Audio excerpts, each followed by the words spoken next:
Andrew, this fine vintage here of French champagne marks the occasion that we have reached the end of our price point series. I think we need a ding-a-ling on that. Oh. Ding ding!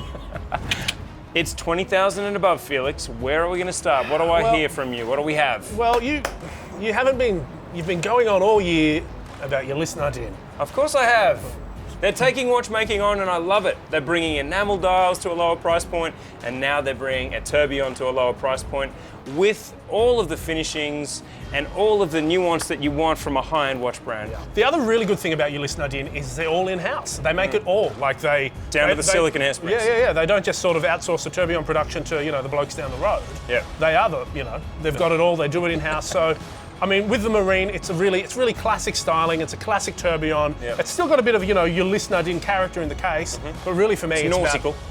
It's about making that highest of complications accessible. And when we're talking about movement architecture and about unique movements, then we have to move on to the Mecha 10, which is a watch that has your heart. Yeah, I really like the Mecha 10. So it's not, to be specific, I really like the King Gold Mecha 10 because we saw Mecha 10 last year and it's sort of that Meccano-inspired, architectural, 10-day manual wound movement. But what does it look like in gold?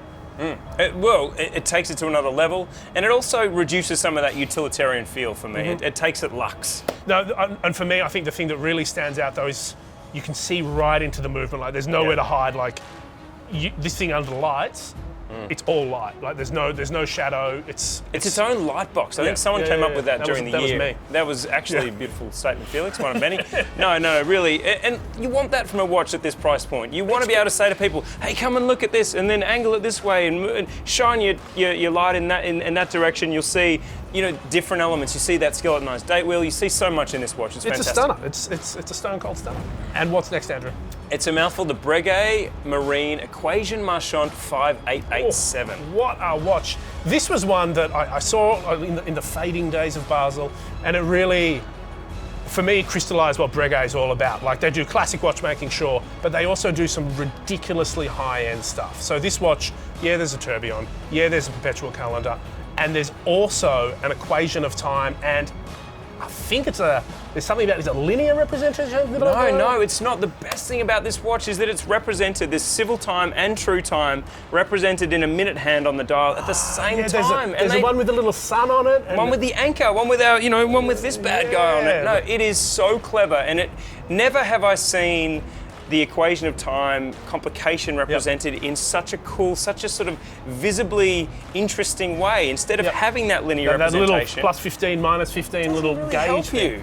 This shows that it catches up, it falls behind. It is unbelievable. And again, Breguet, the masters of a guilloche dial, the first ever to do a guilloche pattern on a dial, have this amazing wave guilloche. It's just Breguet at its finest. Speaking of extraordinary watches, there's another one that really rocked our socks, if I can use that expression. I'm not even wearing socks, to be fair. At SIHH. It was black.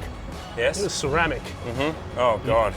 I still remember it shining off every light surface. The ceramic AP Royal Oak. Full ceramic, black. Yep. Yeah, very hard to photograph. Marcus, the guy behind here, really, it's difficult. Yeah, but it's just so cool. I mean, this is one of those it's just so cool watches. Like the Royal Oak Perpetual Calendar's like already up there.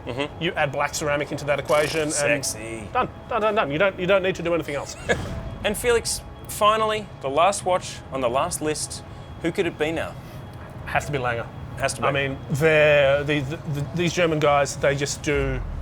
There really is very few people that can be called their equals. No. And of their entire catalogue, right at the top, I think, is the Turbograph Perpetual, I'm going to use French here, Pour le Mérite, or PLM. It's a perpetual calendar, it's just stunning, it's that classic Lange look, but really the star of it is that massive, exquisitely finished tourbillon at the bottom of the dial.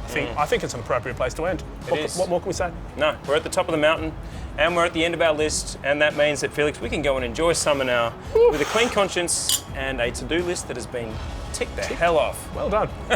Well done. Cheers, guys. See you in 2018. We're drinking now?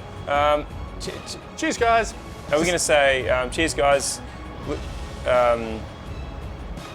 Yeah. We're overthinking it right now. Please do not, cut it all.